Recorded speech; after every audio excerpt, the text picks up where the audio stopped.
Gusto nyo na bang mawala ang inyong acne pero ayaw nyo mag-take ng oral medications or tamad kayong magpahid ng mga topicals? Ito ang procedure na para sa inyo.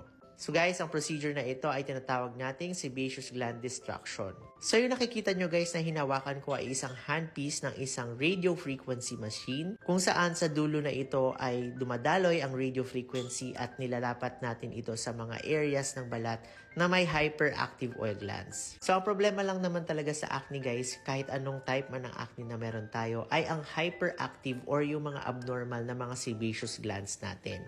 So, kailangan guys ma-visualize natin properly ang mga hyperactive oil glands at doon natin ilalapat ang handpiece and iti-trigger natin yung radio frequency and dadaloy ito papunta sa mga hyperactive sebaceous glands, eventually causing the sebaceous glands to be destroyed. So, theoretically guys, permanent destruction or permanent na pagkasira po ng mga hyperactive oil glands ang dinudulot ng procedure na ito. And doon sa ating mga treated areas, syempre, hindi na po kayo magkakaroon ng acne. So usually, kailangan ng patients ng at least 3 sessions ng procedure na ito para makakita ng improvement sa kanilang acne and sa kanilang comedonal acne. Kailangan lang din natin maintindihan guys na ang sebaceous gland destruction, hindi nito matatarget ang mga sebaceous glands natin globally like isotretinoin. Kaya the best pa rin talaga guys ay isotretinoin. But for those na ayaw mag-isotretinoin, this can be an alternative. And another benefit of this procedure ay wala siyang systemic side effects katulad ng isotretinoin. Ipapakita ko lang sa inyo guys ang isa sa ating patients. Ito ay ang left side ng face niya.